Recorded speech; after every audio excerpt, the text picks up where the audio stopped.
Good morning. Welcome to JoyNews Desk. My name is Aisha Ibrahim. Coming up this morning, Minerals Commission rejects and deletes from its online register an application by a company seeking a license to mine in the Kakum National Park. More, as the Commission says it will not give clearance for any form of mining to take place in that park. Also, tobacco industry found to be frustrating implementation of sin tax. How can it be checked? We have a conversation ahead of the 2024 budget presentation.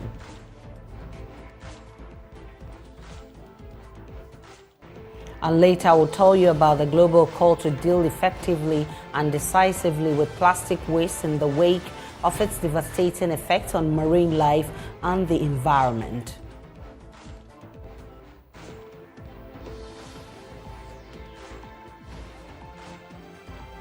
We have details plus more and business coming up shortly. Please stay for the details.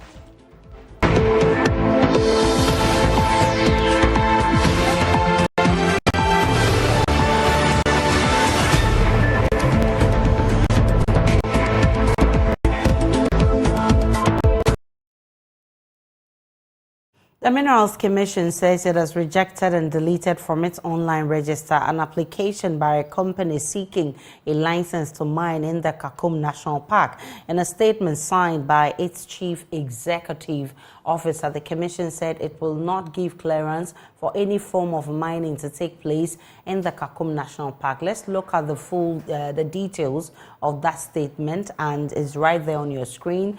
It says the attention of the Minerals Commission has been drawn to publications on social media that civil society organizations in the country have vehemently kicked against the attempt by a mining firm to mine in the Kakum National Park in the Central Region.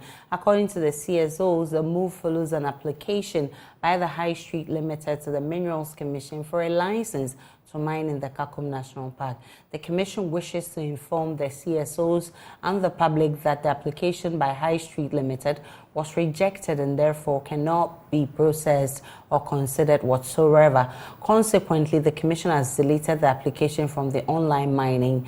The Commission wishes to assure the public no mineral right, whether for prospecting or mining, shall be considered or granted in the Kakum National Park. And it's signed by Chief Executive Officer Martin Kweku Eyisi. I have been joined by Dr. Mustafa Saidu. He is the Executive Director of Nature and Development Foundation. Thank you so much, sir, for your time this morning. I want us to look more into this claim of licensing to mine in the Kakum National Park. Yes, good morning. Right. So, Doc, first, what do you make of a company having the audacity, if I may put it, to actually ask for a license to mine at the Kakum National Park? Yes, Aisha, is very worrying because this application by the company is grounded under a new regulation that was passed in November last year.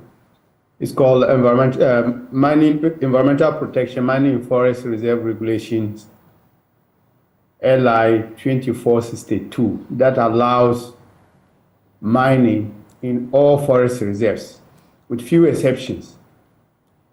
So it just tells you that all the forest reserves in this country, including the Kakum National Park, can be put under mining. And so we are not surprised that a company has actually applied for that. The audacity, like you put it, or to even think about applying for a mining lease in the Kakum National Park is worrying. It just tells you that there is no forest reserve in this country that is protected from mining. Every forest reserve is a candidate mining site under these new regulations. This reminds us, of the bigger picture of how well we are protecting our forest reserves. And you rightly indicated what ideally should have been the situation. So we know, and I said this in before, we already have enough in our hands with respect to illegal mining in off-reserve, in forest reserve. For governments to add to this problem by opening up forest reserve for mining is unfortunate, to say the least. So for me, and what we are asking for as civil society is for government to reconsider this law, amend it or repeal it totally. I think we have enough land outside forest reserves where we can mine. To think that the few areas that are reserved for forest reserves, for the protection of water bodies, for providing permit for cocoa, should also be given out for mining is very challenging to understand the reasoning behind it. And so we think that we don't need to mine in our forest reserve. Forest reserve need to be protected. There's a reason for reserving those forest reserves, and we need to protect them as such and maintain them under perpetual forest cover and not open them for mining. Indeed, if we open them for mining, I can tell you for a fact that we will have a difficulty ever putting those areas back to forest, because once you're opening them up, you're opening them, the rules and everything for the illegal guys to go in, and they will ever remain there. And then you will never have a chance of bringing any forest. In fact, when you take natural forest, there is no any artificial resemblance to natural forest you can ever have there. And for me, if we're doing underground mining, that's okay. But to do an open cast mining in forest reserve, they are never compatible with sustainable forest management, and they cannot go together. I'm grateful for your time. Dr. Mustafa Yusuf is with the Nature and Development Foundation. He is the executive director. Let's get on to other stories. The government of Ghana is calling for sustainable ways of ensuring that we deal with plastics in our country. It says that all over the world, negotiations are there to formulate an internationally binding law aimed at tackling plastic pollution. Ghana continues to grapple with what experts describe as a plastic menace, as an estimated 86% of the country's waste plastic load, and it's improperly disposed, resulting in plastic clogging up storm water drains and rivers. Aside from its contribution to perennial flooding, plastic waste also affects marine life and poses danger to the global fight to tackle climate change. Head of Diplomatic Affairs Desk, Blessed Soga, is in Nairobi, where the negotiations open today. He joins us live. Blessed, is this law seeking to ban plastics? Well, Aisha, I hope you can hear me. And we are right here at the United Nations headquarters in Kenya, where the intergovernmental negotiations on plastics has started. Now, what you need to know is that the building that you find right next to us is where countries all over the world are gathered and are having conversations on how to deal with this plastic menace. Here in Ghana, I should say, we know that plastics has been a major hurdle for the country, giving its associated issues of pollution and its interconnected issues of how government is unable to effectively manage the waste. Is the reason for which these negotiations are ongoing. Ghana has been leading the fight and stating its position on this matter here in Kenya, leading the group of African nations that are calling for sustainable production of plastics, and also associated with it is the need to have an effective management system.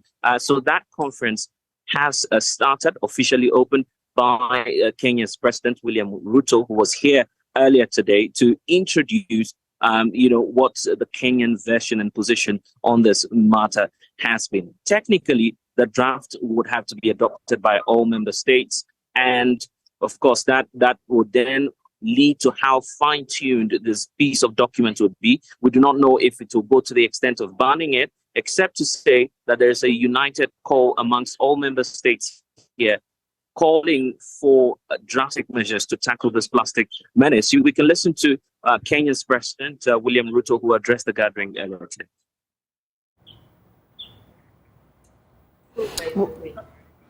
Well, we'll be getting to hear the Kenyan president on that. But Blessed, before that, what has been Ghana and Africa's position at large? Ghana is representing the Africa Group, leading that charge of developing nations who say that they, acknowledge, the kind of jobs, the kind of opportunities that this whole plastic industry, presents to its growing population and to tackling the issues of job creation. However, they are pointing out very clearly that they would need a more sustainable way of tackling the issue because it's, posing danger to marine life, and there'll be a need for some laws in the coming days to tackle that. Right, Blessed Soga is with the Diplomatic Affairs Desk. We can now hear Ghana's position on this. Deliberate on plastic pollution. As a region, we embrace the comprehensive life cycle approach to prevent plastic pollution. On chemicals, polymers, and problematic plastics, the Africa Group calls for sustainable consumption and production of primary plastic and eliminating specific problematic polymers, chemicals, products, and applications of concern.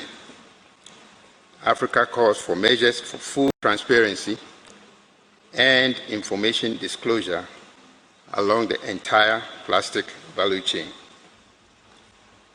On the just transition, Africa acknowledges that implementing the future instrument may lead to job and livelihood losses, as well as other socio-economic impacts along the plastic value chain.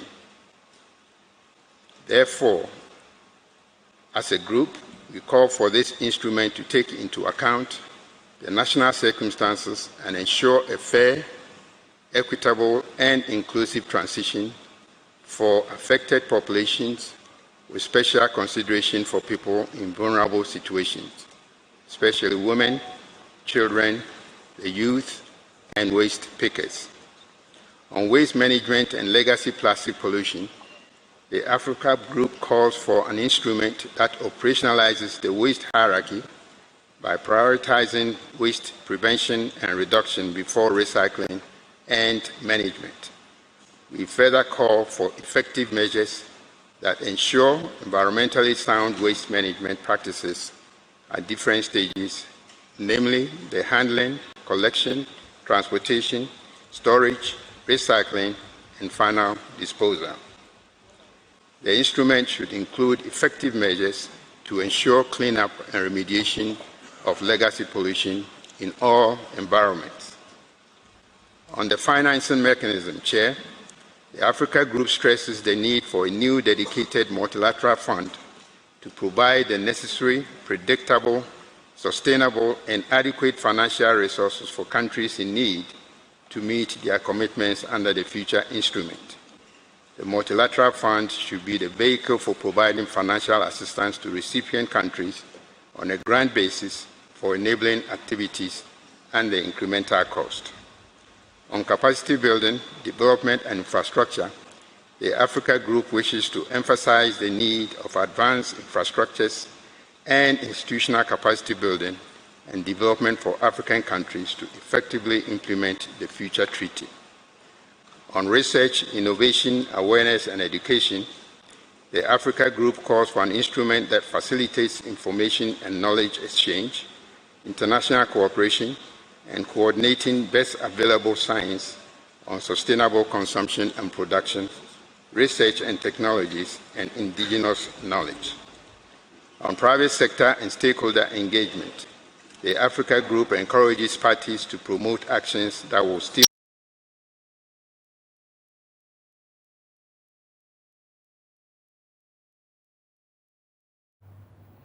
The prevalence of non-communicable diseases in Ghana is worrisome, killing over 94,000 Ghanaians annually, rendering others disabled, with many children lacking basic needs of food, shelter and education.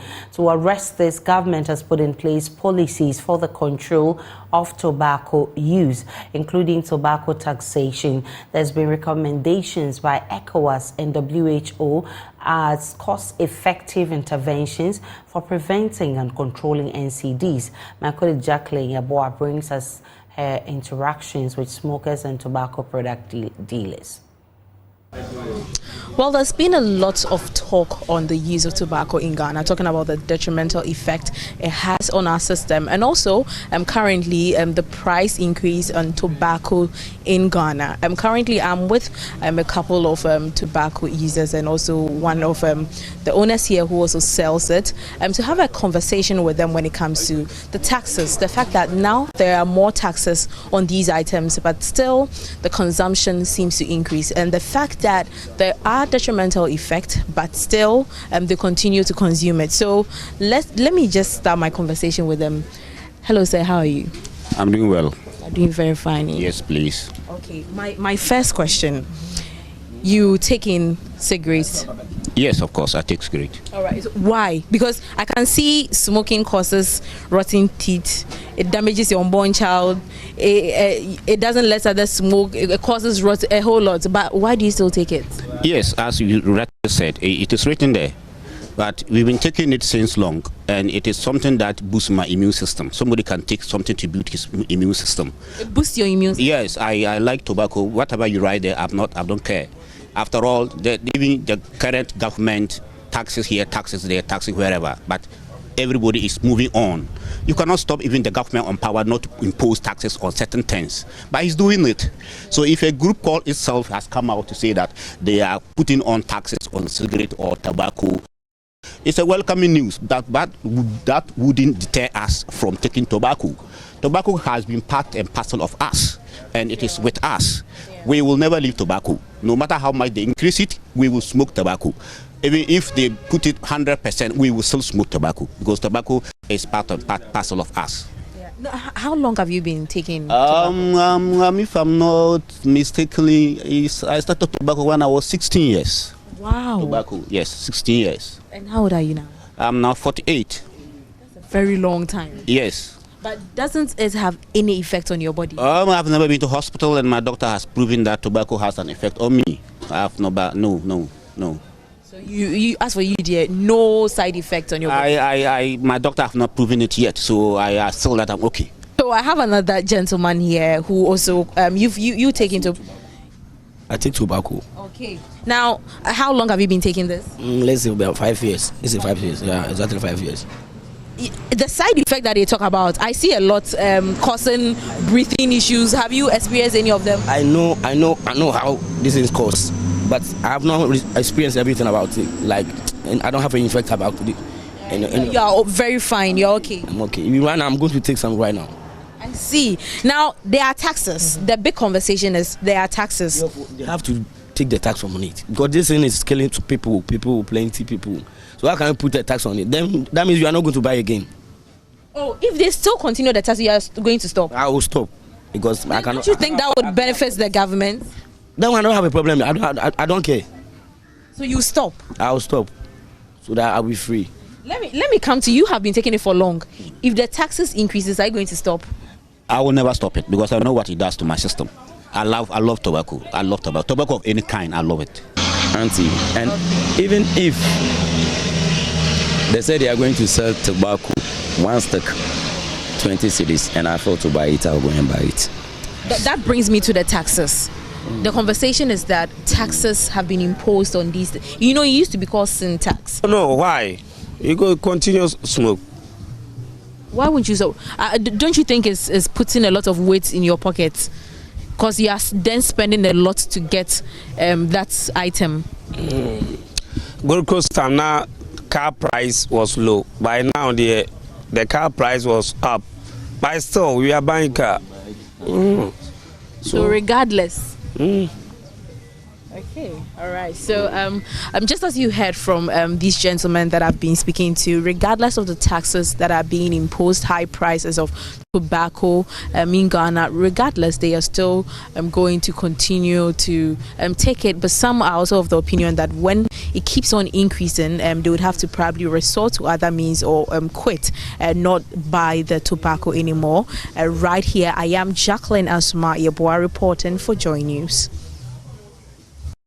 Well, according to a research finding by Vision for Alternative Development Ghana, the tobacco industry's influence in the implementation of the excise duty amendment law passed by Parliament last year. Director of Programs at Vision for Alternative Development, Labaran Musa, joins me on Zoom with more. Labaran, good to have you. Yeah, thank you for having me. How did your research conclude that tobacco industry is influencing the implementation of the excise duty amendment law passed by Parliament last year? Right, so thank you very much for having me. I know we've had a couple of engagement even on your network prior to the passage of the excise duty amendment bill, Act 1093. Yes, so you notice that throughout the process, there were a lot of activities that actually went on. And one of the things that actually the public health community were very mad at is the fact that even before the bill was passed into law, you also the drama that happened in Parliament where it has to go through voting before a public health act or a public health intervention could go through, successfully before it got passed. So the point for us is we actually have to embark on, some study to understand, to what extent, the industry, got involved in all of this. Now, you wouldn't find clearly a very direct, influence or a direct lobbying, but activities like, media engagement, drumming home the fact that, the taxes, would lead to, job losses, and the fact that the government is overburdening the people with taxes. And then we also cite some documents that were sent to the various sector ministries, urging them not to kind of add taxes to tobacco products or other unhealthy products. So in fact, all of this, including the fact that we also had some civil society organizations who were also fronting for the tobacco industry by also, joining the chorus, and then also advocating for the fact that one, there's a tax increment on tobacco products or other unhealthy products like tobacco and alcohol, and then SSB. It will lead to a lot of things, like I mentioned. They also mentioned illicit tobacco, and then also smuggling, and then the fact that, like I mentioned, governments are overburdening the people, and that there's a need for government to restrain from adding more tax or adding more burden to people. But we all know that this product, this excise tax that was proposed by the Ministry of Finance was actually, a corrective tax. That's how we call it. It's called a health promotional tax. It's also called an excise tax because, it does so many things, including the fact that it reduces exposure and accessibility to children, who are mostly the target of the industry. And I say this because me and you currently, if we decide not to smoke, there's no way we're going to smoke. So the target has always been our children, the young ones who are coming up, because definitely these are the targets who they could always, target with their product. And that's the reason why you see that these products were very cheap in the market. Last year, they were very cheap in the market. So anybody that can access, exposing our youth and our children to the product. So the point for us is... What's your recommendation?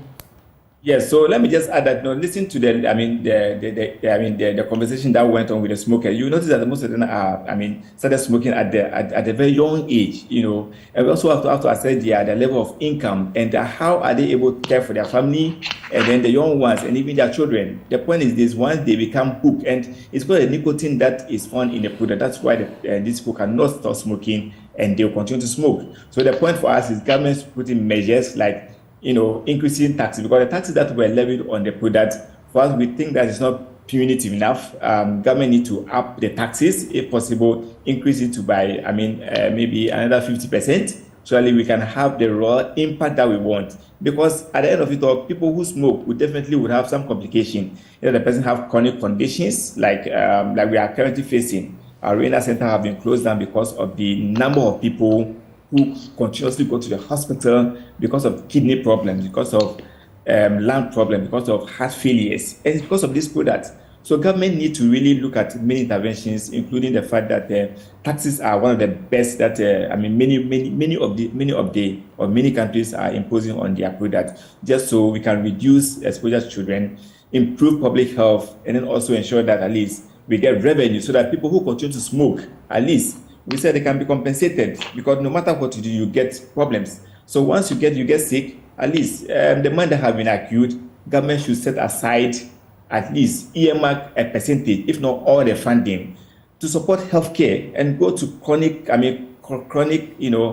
diseases like the renal center, the center at Kolebu, where diabetes and hypertension, people are suffering heart disease. So at least these funds can go there to support people who are suffering from this kind of diseases. So that's our appeal to government. I'm grateful for your time. Labaran Musa is the program's director at Vision for Alternative Development Ghana. Now let's get into this conversation that started during the weekend. A section of the Ghanaian public are backing the push to cap the number of ministers, deputies, as well as constituencies in the country. It follows a Constitutional Review Consultative Committee's proposal to cap the number of ministers at 25 and the removal of all deputy and regional ministers as part of a comprehensive constitutional reform. Listen to Chair of the Constitutional Review Consultative Committee, Clara Berry Kasati, and a member of the committee, Anthony Forson Jr. They spoke on Newsfile. Even talking about removal of all deputy ministers. Really? Yes. What's the basis for that suggestion? We are cutting down the size of government. So we cap the ministers. Our recommendation is to cap ministers at 25. 25. Not more than 25. Ghana doesn't need more than 25 ministers to run. Interesting. Revolutionary. 25 ministers. Yes. No deputy ministers. No deputies. No. And it's capped. Yes. It's not in a situation like where Akufo-Addo, surprised all of us. 126 ministers. 25. Yeah. And constituencies too should be capped. Now we have already have 275 with the possibility of 276 with SAL. Exactly. Yes. And there has been a debate that we have known for a long while now that people were actually lacing their boots for a total of 25 new constituencies to be created. The EC has come out to say that yes, I get it. Only one. Yes, I get it. Yeah. You are saying it should be capped. It should be capped. We don't need more than 277 constituencies. So for Parliament, you are not asking for a reduced number. You want it to stay at where it is. It's almost impossible. It will be very difficult to reduce it. If we say that let's reduce it, the acrimony. So which one will be the lesser evil? Cap it. Cap it. But the interesting point is the deputy ministers. Yes. All will go. Why? Regional ministers too, all will go. Oh. Reacting to the development, some citizens who interacted with JoyNews said the proposal, when implemented, will go a long way to cut down public expenditure while addressing the age-old corruption canker in the country. The 25 as being proposed, it's not a bad deal, but we need to get the right people. 25 people can even cause more damage than, let's say, the over 200 that we have at the moment. So if the 25, they are competent enough and they are less corrupt, I think it will go a long way to help us. Because looking at the current number we have, it comes with a lot of expenditure. They have their personal assistants.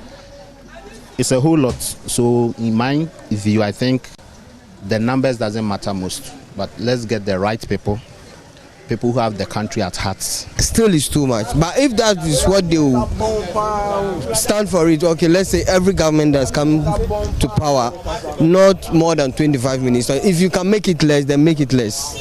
But don't go above 25. You see, because I mean, look at what is going on in this country. Things are falling apart, and then you have almost 100+ ministers, and then you are calling yourself a president. People are complaining, you are not listening to them, and you are still keeping those ministers. They should reduce them. Even to me, 20 will be okay, because previously they weren't up to the current number, and things were quite going on well. But recently, now things are not even going on well. They should reduce them. Some are not even doing their work. Yeah, as said, I think they should reduce the number. Well, I've been joined by Dr. Asas Hunter. He's a senior political science lecturer at the Political Science Department at the University of Ghana. Doc, I'm grateful for your time. You've been advocating for this for quite some time now. It must come as a relief. Good news. I'm happy, and I take consolation in the fact that people are listening, the think tanks and all that. You remember, we've done discussion on this, yourself, your good self, Blessed and all that, where I talked about that. We need 19. I will go down because my proposal is that let's have 19. If you read the Constitution, it tells us that we have a minimum of 10 and maximum of 19 minutes, cabinet ministers. Remember, cabinet is made up of senior-most ministers who assist the head of state to take important decisions in the state. So if you look at all the rest of the ministers, very serious issues are discussed with cabinet. So we don't need the rest of the ministers. That's why I have argued over the period that we need 19. When you get the 19, then out of the 19, you take 16 who would double as regional ministers. So 16 of them will be regional ministers at the same time ministers of peace. So take for instance, you have somebody who is a Greater Accra regional minister and at the same time minister of defense for that matter. You'll be left with 3, and 3 we can hand it over to single ministers. All right, so you can give it to one of the biggest, being finance. Finance will be a loan, and you have maybe defense, and you have another 3. But the 16 will double as regional ministers and at the same time ministers of state. Then how do you support them? You support them with the top civil servants who will constitute the bureaucracy. They will support these ministers to deliver. So you have a minister wherever his office will be. Is in Accra. Yes, obviously will be in Accra, but controlling a particular region, and then civil servants assisting him. That creates more room for more civil servants to be employed, trained, so that later they can fill into the shoes of the experienced one. I think that is what I have said over the years. So I'm happy that this Constitutional Review Committee have found it interesting to also take the conversation and not further. It depends, but I don't want 25. I still want the 19. Doc, and then out of the 19, you take regional ministers from that, and then no deputies. Doc, there are those who feel that removing deputies, for instance, will cause a problem in the event that any of these ministers is not available, either because he is under the carpet, under the weather, or is on an assignment elsewhere. I mean, if you look at Article 60, the Constitution is deliberate about the vice president being there when the president is unavailable. And so in the event where these ministers would even be playing double roles and they do not have deputies, in the event that they are unwell or they have to attend to other businesses, what then happens?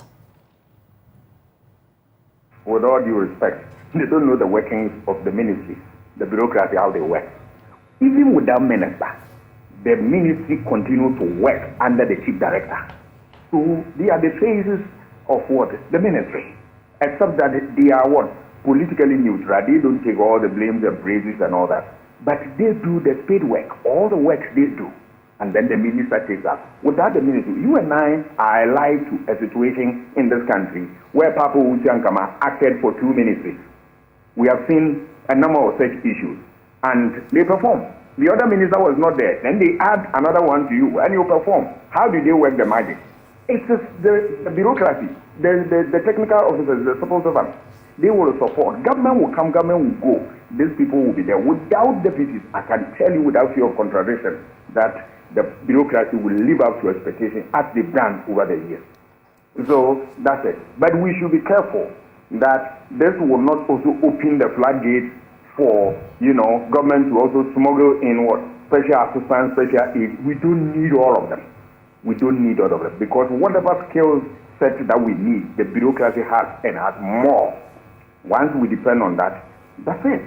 That's it. I am also of the view that, fast forward, we need to have bodies that will be attached to, we set them up so that in case of like economic difficulty, we have a group such as like the state sort of think tank that about 100 people or 60, the number, we can work things out.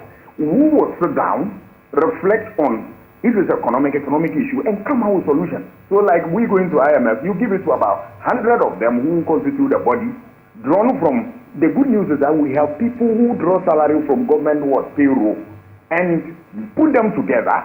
I tell you, they will prescribe economic solutions, they will prescribe political solutions, and whatever solution you need.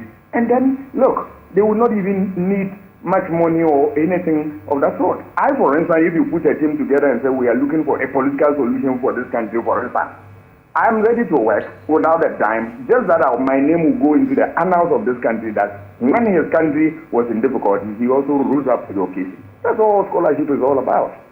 So we should also gravitate towards that so that we have a body that quickly we will fall on them. Advanced countries, they have people like that. So the bodies are there. They fall on them that, hey, what do we do? We are in economic crunch. What is the way forward? They suggest something, we work with it. That, then we are showing seriousness. But I believe that, yes, what we are talking about is but we should also extend the conversation to the judiciary. Let's place a cap on it.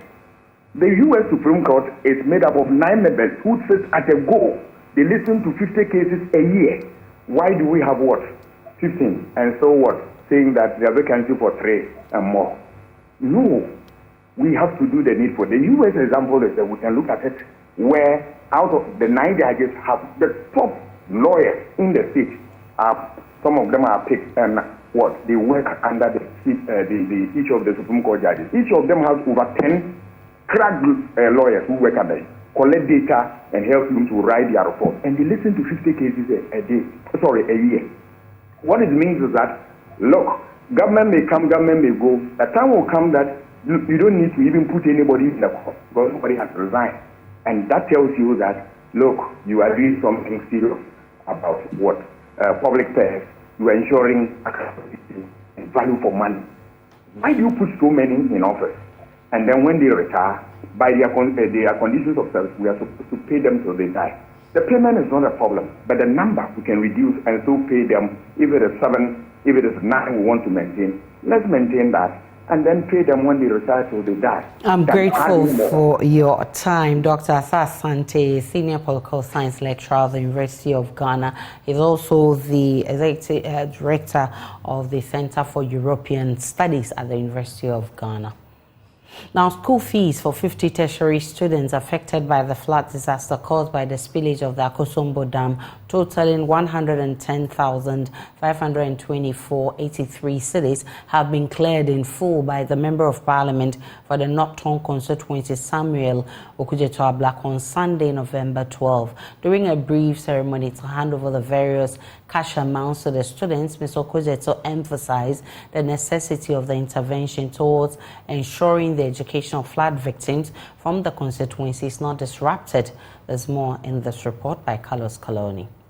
These 50 flood victims were students from across the North Tongue constituency attending various tertiary institutions in the country, had their personal belongings and livelihoods as well as those of their parents destroyed in the flood disaster occasioned by the spillage of the Akosombo Dam. For many of them, paying the academic fees was a major challenge. I was even thinking of how to go back to school and then settle my bills and and other things. However, during the ceremony where each student was handed a full academic user fee totaling 110,524 cedis 83 pesos, the North Tongue MP Samuel Okudzeto-Ablakwa highlighted a number of interventions he introduced at the beginning of the flood disaster to ensure student education are not truncated.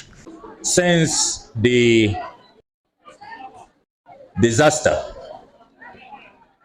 my office has been rolling out a number of interventions and initiatives to alleviate the plight of victims of the floods. In the specific area of education, I have rolled out a number of initiatives which you may have heard about. The first being the mobilization of volunteer teachers to organize classes in the camps, because as you do know, the 21 displaced camps are camps in schools. And what that means is that the children are suffering double displacement or double agony, if you like. So having been displaced from their homes, they are now displaced from their schools. And so we didn't think that it would be responsible on our part to just look on as they lose precious academic time.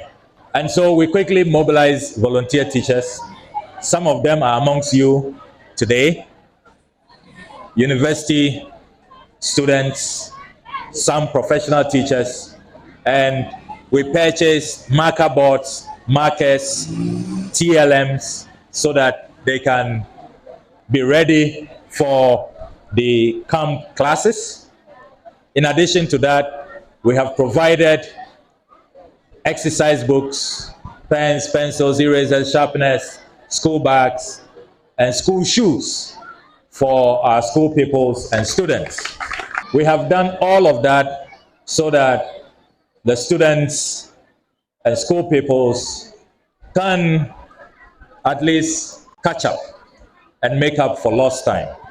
This is the latest in the series of interventions to help ameliorate your plight, and particularly our students in tertiary institutions. In addition to paying the full school fees, the MP also provided transportation fares for each student, advising them to avoid deviant behavior and focus on their studies. Support your transportation to your various destinations, so you are not tempted to touch your school fees. So enough to go around for all of you for your transportation. Some of the beneficiary students expressed their gratitude to the MP and promised to make the investment worthwhile. And our MP, Honorable Samuel Okudzeto, has paid our school fees for us. I'm paying 1,500 cedis, and this evening he has paid my school fees for me. Thank him very much. God richly bless him. Basically, this is going to help me continue my education because I have been affected and I've been wondering how I'm going to pay my school fees as well. Even though floodwaters have receded in some communities at the epicenter of the flood disaster, the after effects of livelihoods and education continue to linger. Carlos Caloni, JoyNews. We're still live on JoyNews Desk. When we return from this break, there is business coming up.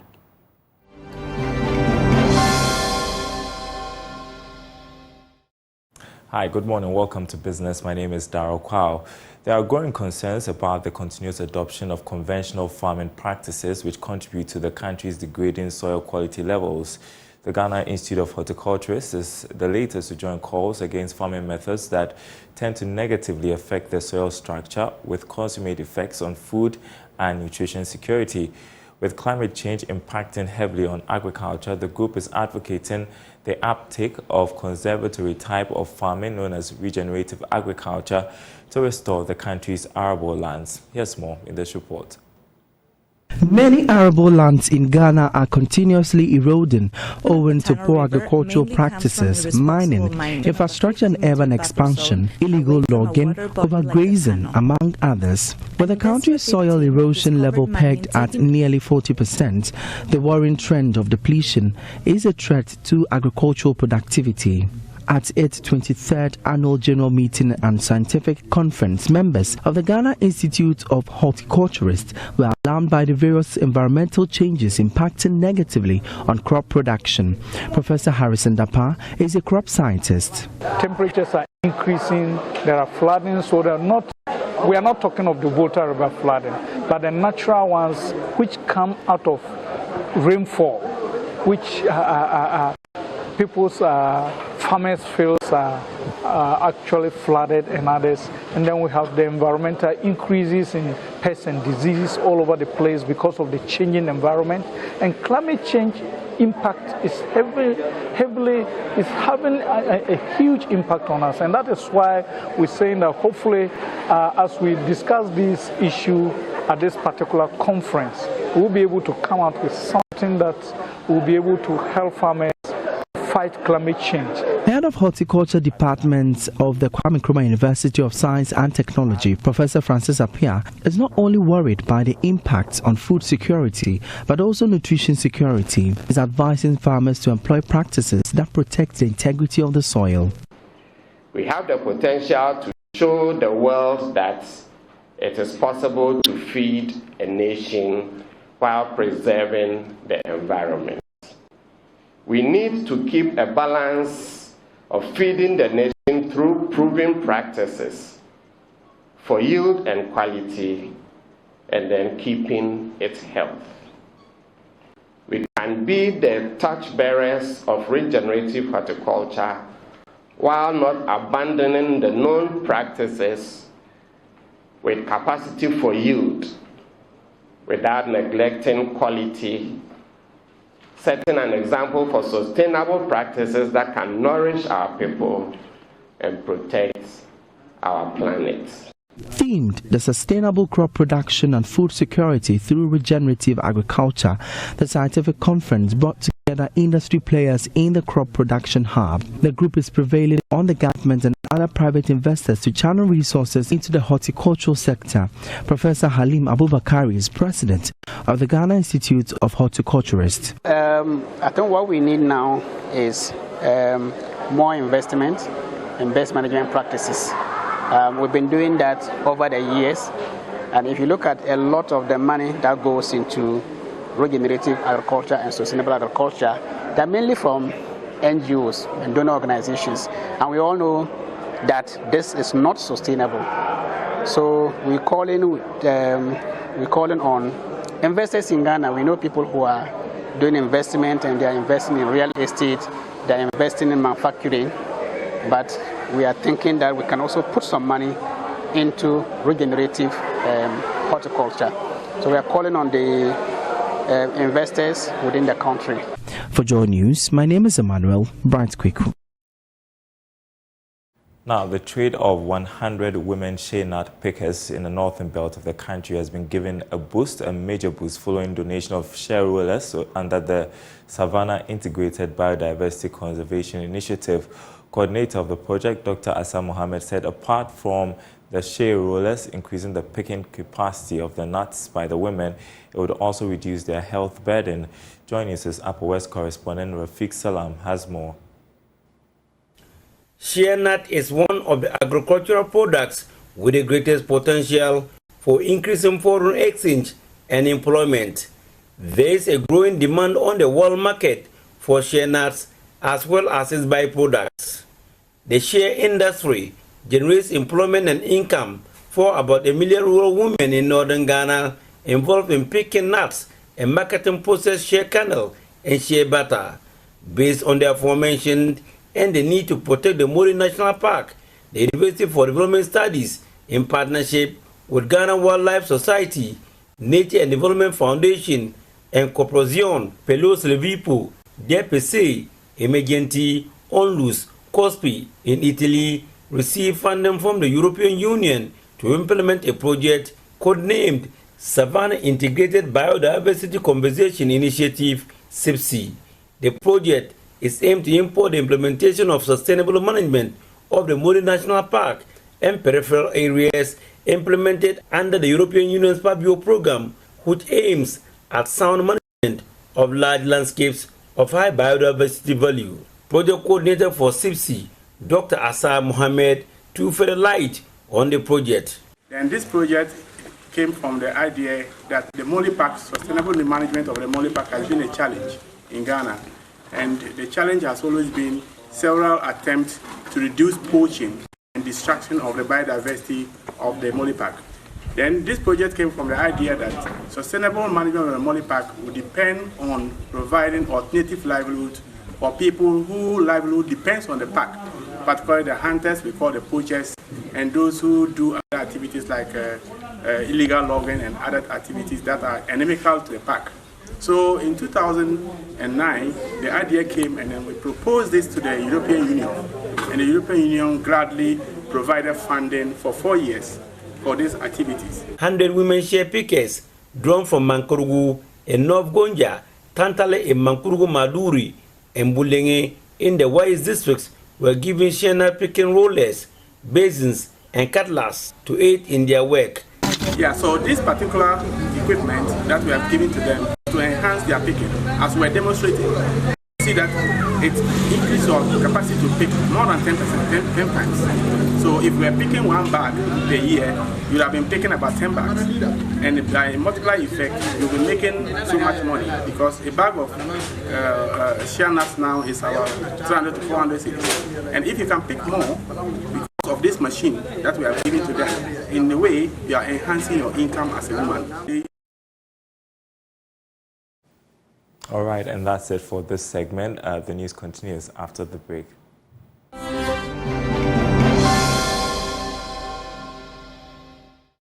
That's how we wrap up JoyNews Desk. My name is Aisha Ibrahim. See you again at 12.